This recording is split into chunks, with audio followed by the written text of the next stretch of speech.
નમસ્કાર, city live સાથે હું છું યશસ્વી। સમાચારની વાત કરીએ તો લોકસભાની ચૂંટણી પહેલા ભારતીય જનતા પાર્ટીએ કોંગ્રેસ અને આમ આદમી પાર્ટીને મોટો ઝટકો આપ્યો છે।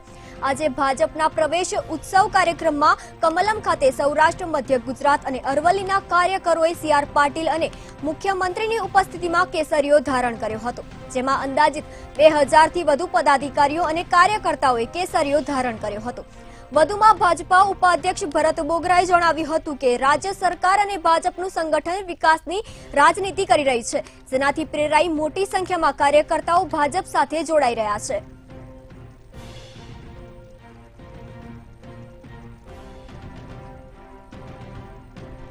સીએમની ઉપસ્થિતિમાં ધારણ કર્યો કેસરીઓ।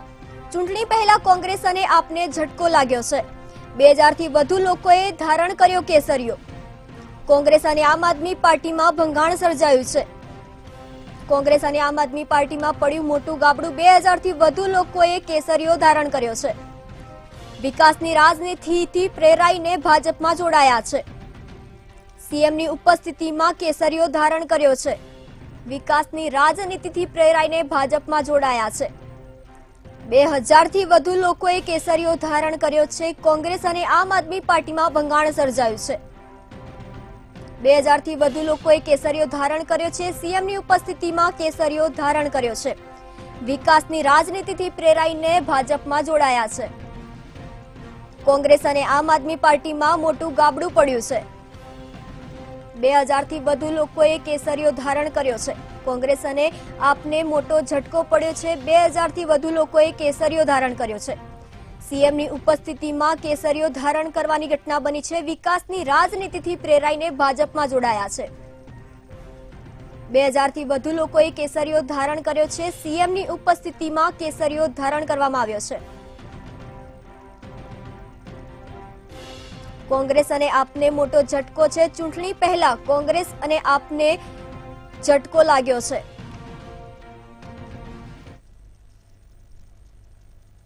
લોકસભાની ચૂંટણી પહેલા ભારતીય જનતા પાર્ટીએ કોંગ્રેસ અને આમ આદમી પાર્ટીને મોટો ઝટકો આપ્યો છે। આજે ભારતીય જનતા પાર્ટીના પ્રદેશ કાર્યાલયની અંદર અરવલ્લી, સૌરાષ્ટ્ર અને મધ્ય ગુજરાતના અંદાજિત 2000થી વધુ પદાધિકારીઓ, હોદ્દેદારો અને કાર્યકરોએ પોતાના જૂના રાજકીય પક્ષને રામ કરી ભાજપનો કેસરીઓ ધારણ કર્યો હતો। મુખ્યમંત્રી ભૂપેન્દ્રભાઈ પટેલ અને ભાજપ પ્રદેશ અધ્યક્ષ સીઆર પાટીલની ઉપસ્થિતિમાં 2000થી વધુ કાર્યકર્તાઓ મોટી સંખ્યામાં ઉમટી પડ્યા હતા અને ભાજપનો ખેસ ધારણ કરી વિધિવત રીતે ભાજપમાં પ્રવેશ કર્યો હતો। આપને જણાવી દઈએ કે લોકસભાની ચૂંટણી પહેલા સૌથી મોટા પ્રવેશ કાર્યક્રમથી રાજકીય પાર્ટીઓ પણ દોડતી થઈ ગઈ છે। ખાસ કરીને જોવા જઈએ તો કેટલાક એવા નેતાઓ પણ ભાજપમાં જોડાયા છે કે જે હાલ કેટલીક મહાનગરપાલિકાઓમાં કોર્પોરેટરો પણ છે, તો બીજી તરફ પૂર્વ ધારાસભ્ય, પૂર્વ હોદ્દેદારો અને પૂર્વ કોર્પોરેટરો પણ આ કમલમની અંદર ભાજપનો કેસ ધારણ કર્યો હતો। અરવલ્લી, સૌરાષ્ટ્ર અને મધ્ય ગુજરાતના કોંગ્રેસ અને આમ આદમી પાર્ટીના કાર્યકરોને તોડવામાં ભારતીય જનતા પાર્ટી સફળ થઈ છે। જો કે લોકસભાની ચૂંટણી પહેલા ભારતીય જનતા પાર્ટીએ હજારો કાર્યકરોને સ્થાન આપતા ભાજપના જૂના કાર્યકરોએ પણ તેમને વેલકમ કર્યા હતા, પરંતુ આ સમીકરણ કેવું રહેશે તે તો સમય જ કહેશે। પરંતુ લોકસભાની ચૂંટણી પહેલા ભાજપનો આ માસ્ટર સ્ટ્રોક કોંગ્રેસ અને આમ આદમી પાર્ટી માટે સમાન બની ગયો છે। કોંગ્રેસ અને આમ આદમી પાર્ટીને મોટો ઝટકો પડ્યો છે। વિકાસની રાજનીતિથી પ્રેરાઈને 2000થી વધુ લોકો કેસરીઓ ધારણ કર્યો છે। સીએમની ઉપસ્થિતિમાં કેસરીઓ ધારણ કરવામાં આવ્યો છે। 2000થી વધુ લોકોએ કેસરીઓ ધારણ કર્યો છે। ચૂંટણી પહેલા કોંગ્રેસ અને આપને મોટો ઝટકો પડ્યો છે। કોંગ્રેસ અને આપને મોટો ઝટકો પડ્યો છે। કોંગ્રેસ અને આમ આદમી પાર્ટીમાં મોટું ગાબડું પડ્યું છે। 2000થી વધુ લોકોએ ધારણ કર્યો કેસરીઓ। વિકાસની રાજનીતિથી પ્રેરાઈને જોડાયા ભાજપમાં। સીએમની ઉપસ્થિતિમાં કેસરીઓ ધારણ કર્યો છે। 2000થી વધુ લોકોએ કેસરીઓ ધારણ કર્યો છે। ચૂંટણી પહેલા કોંગ્રેસ અને આપને મોટો ઝટકો પડ્યો છે। સીએમની ઉપસ્થિતિમાં કેસરીઓ ધારણ કર્યો છે। 2000થી વધુ લોકોએ કેસરીઓ ધારણ કર્યો છે। વિકાસની રાજનીતિથી પ્રેરાઈને કેસરીઓ ધારણ કર્યો છે। કોંગ્રેસ અને આપને મોટો ઝટકો પડ્યો છે. ચૂંટણી પહેલા કોંગ્રેસ અને આમ આદમી પાર્ટીમાં મોટું ગાબડું પડવા પામ્યું છે.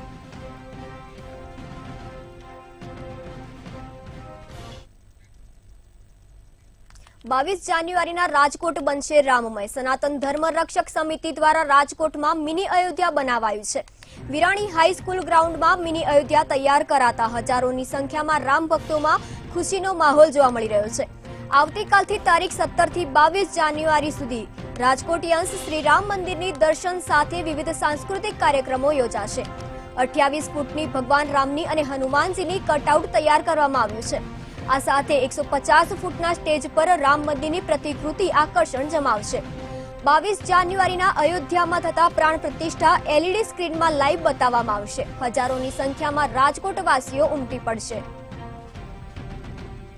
ભગવાન રામલલ્લાની પ્રતિષ્ઠાને લઈને રાજકોટમાં મિની અયોધ્યાનું નિર્માણ કરવામાં આવ્યું છે. 17 થી 22 તારીખ સુધી સાંસ્કૃતિક કાર્યક્રમો યોજાવાના છે. વિરાણી હાઈસ્કૂલના ગ્રાઉન્ડ ખાતે આ મંદિર તૈયાર કરવામાં આવ્યું છે. રામલલ્લાના દર્શનાર્થે હજારો ભક્તો ઉમટી પડવાના છે.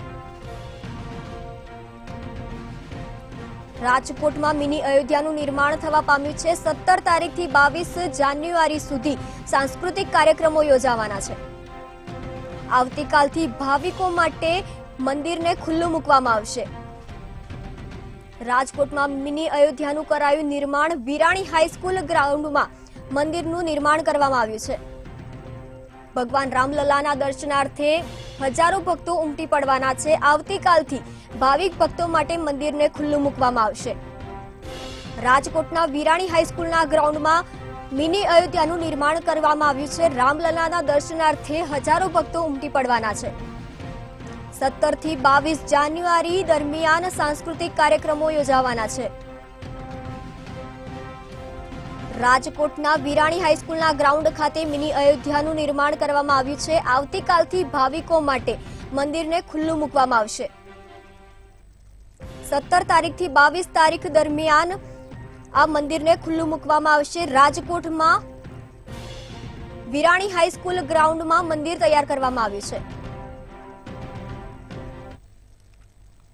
એક બાજુ જે અયોધ્યામાં શ્રી રામ મંદિરનું નિર્માણ થયું છે અને ત્યારબાદ તેની પ્રાણ પ્રતિષ્ઠા 22 જાન્યુઆરીના રોજ થઈ રહ્યું છે, ત્યારે રાજકોટમાં પણ એ જ પ્રકારના દ્રશ્યો છે તે ક્યાંક સામે આવી રહ્યા છે. રાજકોટમાં મિની અયોધ્યા છે તે ક્યાંક ઊભું કરવામાં આવ્યું છે અને આ મિની અયોધ્યાના દર્શન કરવા માટે મોટી સંખ્યામાં લોકો ઉમટે એ પ્રકારનું આખું આયોજન છે તે કરવામાં આવ્યું છે. ચોક્કસથી કહી શકાય કે જે અયોધ્યામાં જે રીતનું ભવ્ય આયોજન કરવામાં આવ્યું છે, રાજકોટમાં પણ આ જ પ્રકારનું આયોજન છે તે કરવામાં આવ્યું છે. આયોજક આપણી સાથે છે, એમની સાથે જ વાત કરીશું. વિજયભાઈ, શું કહેશો, કઈ પ્રકારનું આખું આયોજન રાજકોટ ખાતે કરવામાં આવ્યું છે? આયોજન કેટલા સમયથી ક્યાંક ચાલી રહી છે? શ્રી સનાતન ધર્મ રક્ષક સમિતિ દ્વારા છેલ્લા 2 મહિના થયા અમારા માર્ગદર્શન અમારા વડીલ શ્રી ભરતભાઈ દોશી અને ગુજરાતના સનાતન ધર્મના અધ્યક્ષ તરીકે મારી એક જવાબદારી આવે છે. એટલે એ જવાબદારીના ભાગરૂપે સ્વાભાવિક છે સનાતન ધર્મનો આવડો મોટો એક ભગીરથ કાર્ય થઈ રહ્યું હોય ભારતમાં, ત્યારે તેના અંતર્ગત રાજકોટમાં સમગ્ર સૌરાષ્ટ્રવાસીઓના દર્શનનો લાભ મળે અને અયોધ્યા ખાતે ન જઈ શકે એના માટે પહોંચી કેમ ન હોય તો રાજકોટ ખાતે એક મિની અયોધ્યા જે રામ મંદિર એની પ્રતિકૃતિ સ્વરૂપે ભવ્ય મંદિર સ્વાભાવિક છે તમે જોઈ શકો પાછળ બનાવવામાં આવ્યું છે. તો તારીખ 17 થી 22 જાન્યુઆરી 5 દિવસ સુધી આ મંદિર અહીંયા રહેશે. સ્થળ ઉપર અહીં બધાના દર્શનનો લાભ મળશે. આવતીકાલે 17ના જૂનાગઢના પૂજ્ય ઇન્દ્ર ભારતી બાપુના વરદ હસ્તે આ મંદિરના ખુલ્લું મૂકવામાં આવશે. ત્યારબાદ બાપુના હસ્તે મહાઆરતી અને પ્રસાદનું એક આયોજન કરવામાં આવેલ છે. તારીખ 18 ભવ્યથી ભવ્ય રામ ડાયરો, તારીખ 19ના યુવાનોને ઘેલું લગાડનાર એક મ્યુઝિક એટલે કે અઘોરી મ્યુઝિકનું ભવ્ય આયોજન, 20ના એક બહેનો માટે રાસ ગરબા, 21ના રાજભા ગઢવીઓને ભવ્યથી ભવ્ય ડાયરાનું આયોજન અને ત્યારબાદ રાતે 12ના ટકોરે એક ભવ્યથી ભવ્ય આતશબાજી તેના ફટાકડા જે દિવાળી ઉપર આપણે ફટાકડા ફોડીને જે આખો માહોલ બાંધીએ છીએ અને જશ્ન ઉજવીએ છીએ કે આખો એના માટે ભવ્ય ફટાકડાનું આયોજન કરવામાં આવેલ છે આતશબાજીનું આખા રાઉન્ડમાં. એક ઈ પણ એક આયોજન છે. ત્યારબાદ તારીખ 22ના જે અયોધ્યા નગરી ખાતે જે આપણા સંતો તેમજ વડાપ્રધાન દ્વારા જે સમગ્ર પૂજા પાઠ જે પણ પૂજા અર્ચના છે એનું સંપૂર્ણ ટેલિકાસ્ટ અહીં સ્થળ ઉપર ભવ્યથી ભવ્ય એક મોટી LED સ્ક્રીન મૂકી અને રાજકોટની જાહેર જનતાને આ સમગ્ર પૂજા પાઠનો જે કાંઈ છે એ બધું અહીંયા સ્થળ ઉપર એનો લાભ મળશે. પણ આપણી સાથે આયોજક છે, એમની સાથે વાત કરશું. ભરતભાઈ, આ કન્સેપ્ટ કેવી રીતના વિચારમાં આવ્યો કે આ પ્રકારનું પ્રતિકૃતિ રાજકોટમાં પણ બનવું જોઈએ, રાજકોટમાં પણ મિની અયોધ્યા નગરી બનવી જોઈએ? લગભગ 500 વર્ષ પહેલા એક વિચાર હતો કે આવું કંઈ હોય, અને એ પુનઃસ્થાપના સુપ્રીમ કોર્ટ દ્વારા જ્યારે નિર્ણય થયો અને પુનઃસ્થાપના થઈ રહી છે, ત્યારે એક વખત હું અને વિજયભાઈ બંને ભેગા થયા અને વિચાર ખરેખર દિલથી ખુલીને કહું છું કે વિચાર વિજય વાંકનો છે. એટલે એણે મને કીધું, વડીલ આવું કંઈક કરીએ તો બધા તો કે અયોધ્યા જઈ શકવાના નથી, તો આપણે અહીંયા અયોધ્યા નગરીની પ્રતિકૃતિ મંદિર બનાવી અને દર્શનાર્થે ખુલ્લું મૂકી 5 દિવસ માટે, તો પ્રજાને નગરજનોને લાભ મળે. એટલે વાત આગળ જતા અમારા મિત્રોમાં અમે 5 સર્કલમાં બધાએ વાત કરી, બધાએ કીધું ખૂબ સારું આયોજન, આવું કરી શકીએ તો. એટલે એના ભાગરૂપે અયોધ્યા ગયા, ત્યાંથી સરયુ નદીનું પાણી આપના માધ્યમથી લોકોને ખ્યાલ છે, ત્યાંની માટી, ગર્ભગૃહ અને એ મંદિરની જગ્યાની માટી એ બધું લઈ આવી અને એનું અહીંયા કરી અને મધ્યસ્થ કાર્યાલય ખોલ્યું. ત્યારબાદ આ આખું ઊભું કરતાં અમને 8-10 દિવસ થયા છે અને અમારો પ્રયત્ન આપની ચેનલના માધ્યમથી એવો છે કે વધારેમાં વધારે લોકો લાભ રહે. શું કાર્યક્રમ છે એ બધું આપણે અધ્યક્ષે કીધું, તો અમારો ઈરાદો એવો છે વધારેમાં વધારે લોકો આનો લાભ લે અને રોજ દર્શનાર્થે આવે. રોજ 8:15 વાગે આરતી, પ્રાતઃ આરતી, સાંય આરતી, વિધિવત એક મંદિરના ઓલા તરીકે જ અમે આને કરવાના છીએ. ચોક્કસથી કહી શકાય કે વિધિવત પૂજન અર્ચના પણ અહીં થવાનું છે. ત્યારે અયોધ્યામાં જે પ્રકારની પ્રતિકૃતિ, જે પ્રકારનું મંદિર છે, એ જ પ્રકારનું મંદિર છે તે રાજકોટમાં પણ બનાવવામાં આવ્યું છે. રાજકોટના વિરાણી હાઈસ્કૂલમાં આ પ્રતિકૃતિ છે તે ક્યાંક ઊભી કરવામાં આવી છે અને આના જ કારણે હજારો રામ ભક્તો છે તે અહીં દર્શન કરવા માટે આવશે. એટલે કે 17 તારીખથી 24 તારીખ સુધી આ પ્રકારનું જે આયોજન અહીં કરવામાં આવ્યું છે, ખૂબ જ ભવ્ય આયોજન છે, જેથી જે લોકો અયોધ્યા સુધી ન પહોંચી શકે તે જે રામ ભક્તો છે તે રામ મંદિરના દર્શન કરી શકે. આ જ હેતુથી આ મંદિર છે તે ક્યાંક ઊભું કરવામાં આવ્યું છે.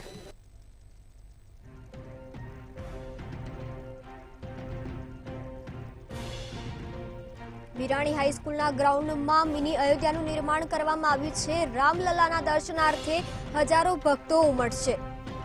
રાજકોટમાં મિની અયોધ્યાનું નિર્માણ કરવામાં આવ્યું છે. 17 તારીખથી 22 જાન્યુઆરી દરમિયાન સાંસ્કૃતિક કાર્યક્રમો પણ યોજાવાના છે. ભગવાન રામલલ્લાના દર્શનાર્થે હજારો ભક્તો ઉમટશે. આવતીકાલથી ભાવિક ભક્તો માટે આ મંદિર ખુલ્લું મૂકવામાં આવશે. રાજકોટમાં મિની અયોધ્યાનું નિર્માણ કર્યું છે. 17 તારીખથી 22 તારીખ દરમિયાન અનેક સાંસ્કૃતિક કાર્યક્રમો યોજાશે.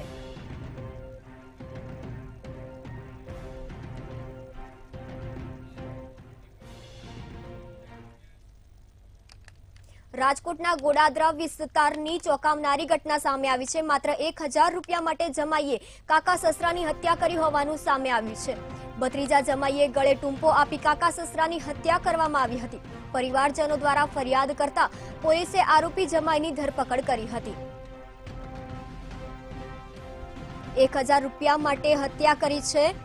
જમાઈએ કાકા સસરાની હત્યા કરી છે. ફેન્સિંગના તારથી ગળે ટૂંપો આપીને હત્યા કરી છે. પોલીસ ફરિયાદ થતા આરોપીની ધરપકડ પણ કરાઈ છે. 1000 રૂપિયા માટે જમાઈએ કાકા સસરાની હત્યા કરવાની ઘટના બનવા પામી છે. સુરતના ગોડાદરા વિસ્તારમાં 1000 રૂપિયા માટે હત્યાને અંજામ આપવામાં આવ્યો છે. પોલીસે આરોપીની ધરપકડ પણ કરી છે. એક જમાઈએ પોતાના કાકા સસરાની હત્યા કરી હોવાનું સામે આવ્યું છે. ફેન્સિંગના તારથી ગળે ટૂંપો આપીને હત્યા કરી છે.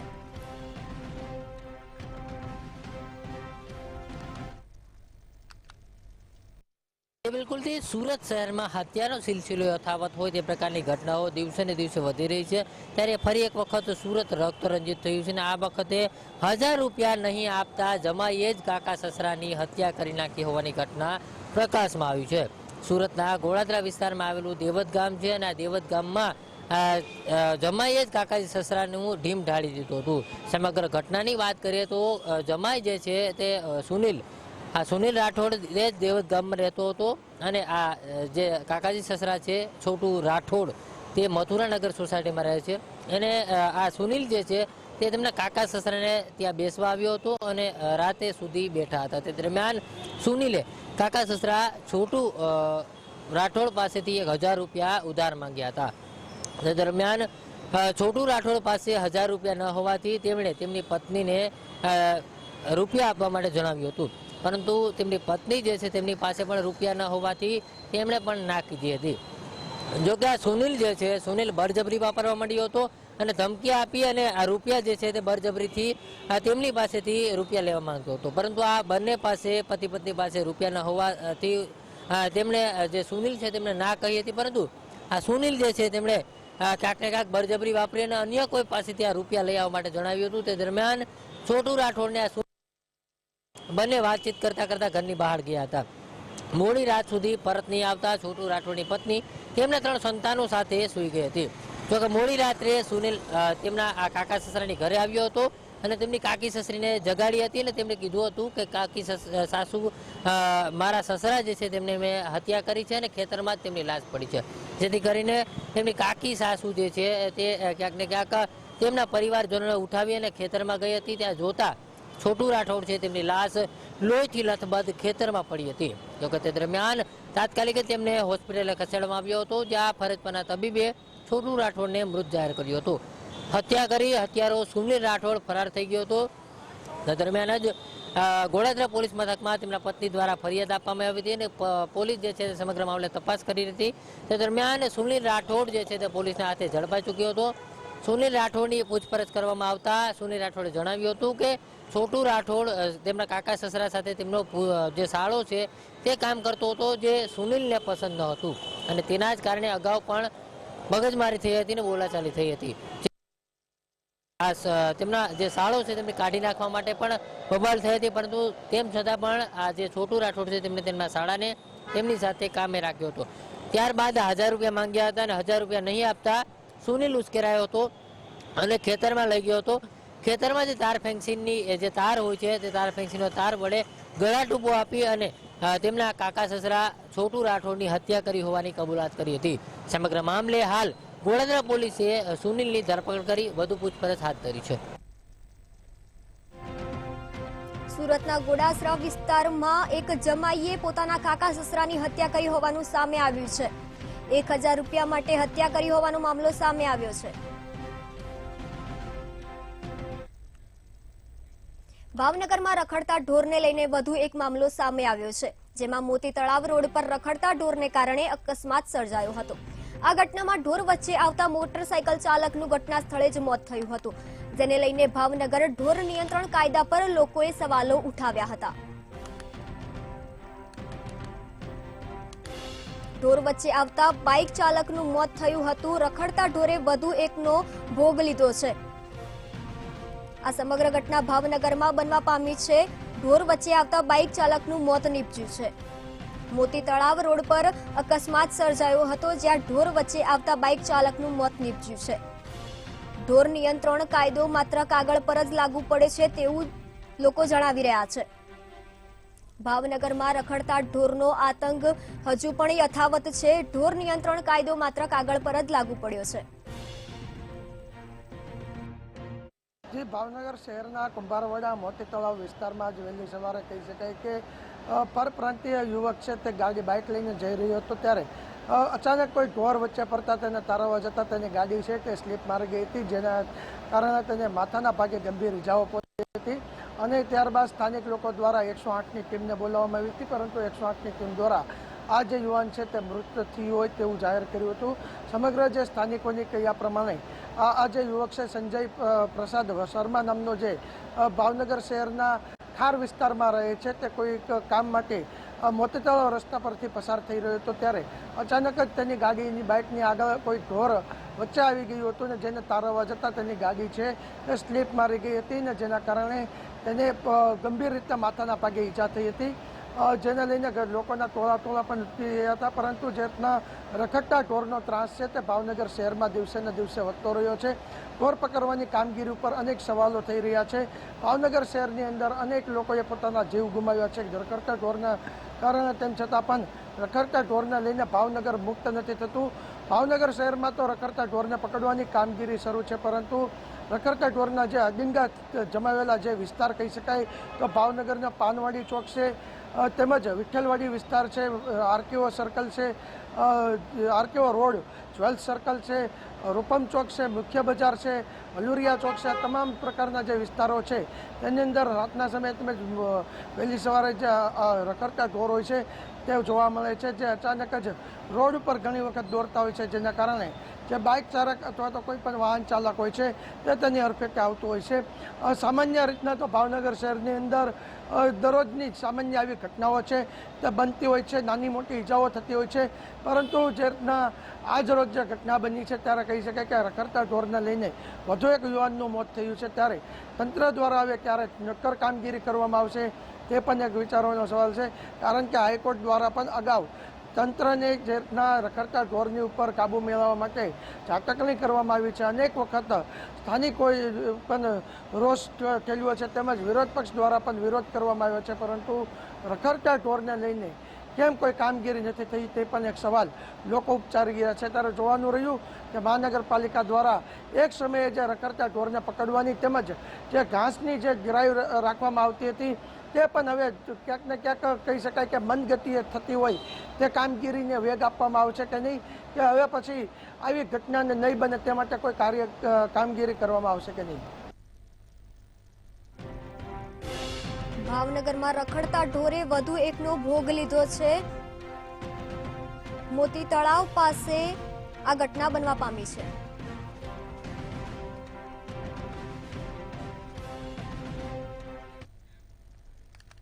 અમદાવાદના બોપલ વિસ્તારમાં ચામાચીડિયું ઝારપડ પતંગની દોરીમાં ફસાયું હતું. આ રેસ્ક્યુ માટે ફાયર વિભાગને કોલ આપવામાં આવ્યો હતો. ફાયર વિભાગના જવાને ચામાચીડિયાને બચાવવાનો પ્રયાસ શરૂ કર્યો હતો. આ દરમિયાન હાઈટેન્શન વીજ લાઇનને અડકી જતા ફાયર જવાનનું ઘટના સ્થળે જ મોત થયું હતું. અનિલ પરમાર નામના ફાયર જવાનના મોતને લઈને ફાયર વિભાગના ઉચ્ચ અધિકારીઓ ઘટના સ્થળે દોડી આવ્યા હતા. ફાયર જવાનના મૃતદેહને પોસ્ટમોર્ટમ માટે કુમા સામૂહિક આરોગ્ય કેન્દ્રમાં લઈ જવામાં આવ્યો હતો. ત્યારે પોલીસે અકસ્માતને મોતનો ગુનો નોંધ્યો હતો. જ્યારે પરિવારજનોએ ન્યાયની માંગ સાથે વળતરની માંગ કરી હતી અને જો વળતર ના આપવામાં આવે તો મૃતદેહ નહીં સ્વીકારવાની ચીમકી પણ ઉચ્ચારી હતી. ફાયર બ્રિગેડના ઉચ્ચ અધિકારીઓ ઘટના સ્થળે પહોંચ્યા હતા, જ્યાં પક્ષીને બચાવવા જતા અનિલ પરમારનું મોત નીપજ્યું છે. પરિવારજનોએ ન્યાયની માંગ કરી છે. અમદાવાદમાં પક્ષી બચાવવા જતા ફાયર જવાન અનિલ પરમારનું મોત નીપજ્યું છે.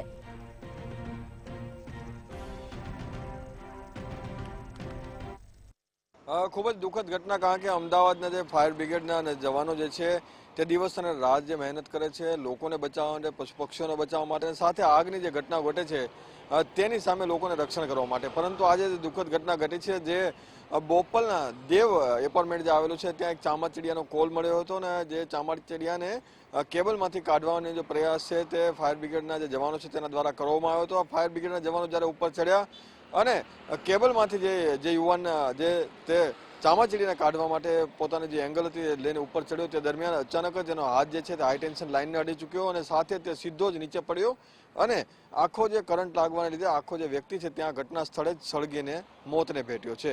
તેનું પ્રાણ પંખેરું ત્યાં ઉડી ગયું છે. સાથે સૌથી મહત્વની વાત એ છે કે આ વ્યક્તિ જે છે બોપલ ફાયર સ્ટેશનની અંદર જે પોતાની ફરજ બજાવતો હતો.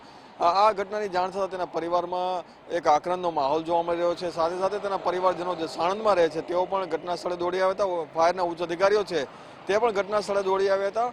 જે પરિવારજનો છે તેઓ માંગ કરી રહ્યા છે કે જે એકનો એક દીકરો હતો તેને પણ આજે નાનો દીકરો છે 2 થી 5 વર્ષનો, તો તેને જે યોગ્ય વળતર આપવામાં આવે. ફાયર બ્રિગેડની મહત્વની વાત એ છે કે જે ઇન્સ્યોરન્સની જે પોલિસી હોવી જોઈએ તેવી ઇન્સ્યોરન્સની પોલિસી ફાયરના જવાનો માટે નથી. એટલે જ્યારે જવાનો આ રીતે મોતને ભેટતા હોય છે અથવા અકસ્માતે કંઈ સમસ્યાનો સામનો કરે ત્યારે તેઓને વળતર નથી મળતું. ત્યારે તમામ જે લોકોએ વળતરની માંગ કરી છે અને સાથે જ જો વળતર નહીં સ્વીકારવામાં આવે તો આગામી દિવસોમાં યુનિયન દ્વારા કહેવામાં આવ્યું છે કે કોર્પોરેશનની જે કામગીરી છે તેની અંદર અડચણ ઊભી થશે, એટલે કે કામગીરીથી તેઓ અળગા રહેશે. આ પ્રમાણે જે વાત છે તે કરવામાં આવી છે.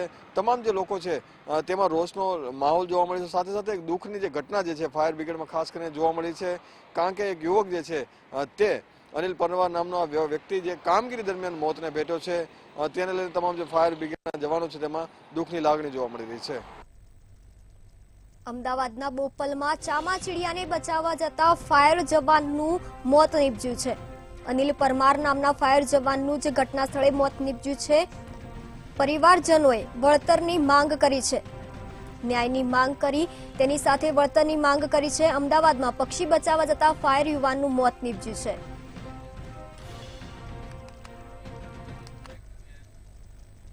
જૂનાગઢમાં વાયરલ ઇન્ફેક્શનને ભરડો લીધો છે, ત્યારે સિવિલ હોસ્પિટલમાં દરરોજની 600 થી 700 ની ઓપીડી સામે દરરોજના 250 કેસ વાયરલ ઇન્ફેક્શનના સામે આવ્યા છે. શિયાળાની ઋતુ શરૂ થતાં જ માંદગીના ખાટલાઓ શરૂ થયા છે, ત્યારે હવે શિયાળાની ઋતુમાં જૂનાગઢની સિવિલ હોસ્પિટલમાં વાયરલ ઇન્ફેક્શનના કેસોમાં ધરખમ વધારો થયો છે. સામાન્ય રીતે દરરોજના 400 થી 500 ની ઓપીડી નોંધાતી હતી, જેની સામે હાલમાં ગત મહિનાથી ઓપીડીમાં વધારો થઈને 650 થી 700 જેટલા દર્દીઓ જુદી જુદી મેડિકલ તપાસ માટે આવ્યા હોવાનું નોંધાયું છે. શિયાળાની શરૂઆત થતાં જ માંદગીના ખાટલા શરૂ થયા છે. 650 થી 700 દર્દીઓ જુદી જુદી મેડિકલ તપાસ માટે આવ્યા છે. જૂનાગઢમાં વાયરલ ઇન્ફેક્શનનો ભરડો સામે આવ્યો છે. સિવિલ હોસ્પિટલમાં વાયરલ ઇન્ફેક્શનના કેસોમાં વધારો જોવા મળી રહ્યો છે. શિયાળાની ઋતુ શરૂ થતાં જ માંદગીના ખાટલાઓ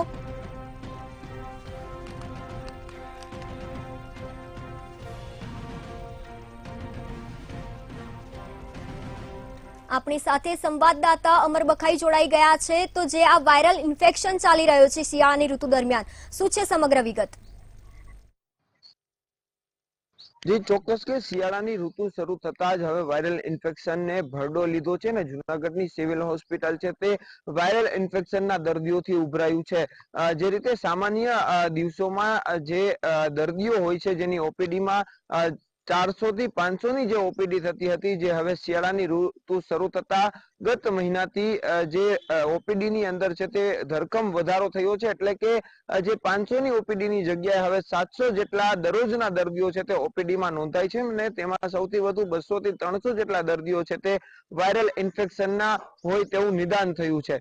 હાલ જે રીતે શિયાળાની ઋતુ શરૂ થઈ છે અને ઠંડીમાં વધારો થતા જે વાતાવરણના ફેરફારના લીધે ભેજવાળું વાતાવરણ હોવાથી ગળામાં બળતરા થવી, જે રીતે નાકમાં મસ ભરાઈ જવો અને શરદીનું પ્રમાણ વધતા આ જે દર્દીઓમાં છે તે વધારો થયો છે. વાયરલ ઇન્ફેક્શનના ઘરદીઠ વાત કરવામાં આવે તો ઘરદીઠ 1 થી 2 કેસ છે તે નોંધાઈ રહ્યા છે, જેને લઈને જૂનાગઢની સિવિલ હોસ્પિટલમાં છેલ્લા 1 માસની અંદર 7500 થી વધુ જેટલા દર્દીઓ છે તે વાયરલ ઇન્ફેક્શન નિદાન થયું છે.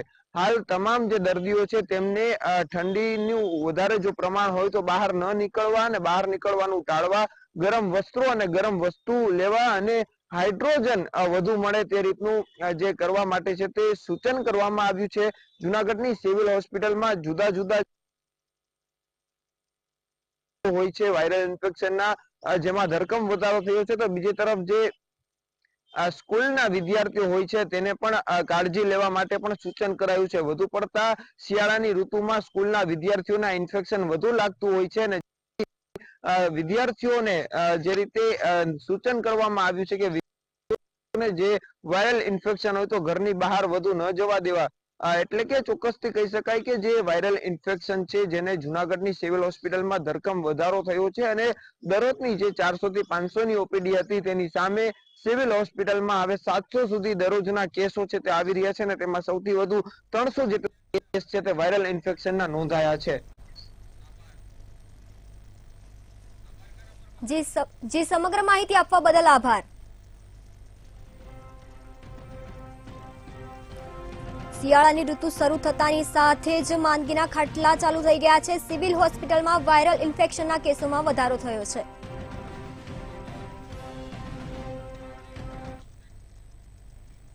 હાલ સિટી લાઈવમાં બસ આટલું જ. વધુ સમાચાર માટે જોતા રહો મંતવ્ય ન્યૂઝ. નમસ્કાર.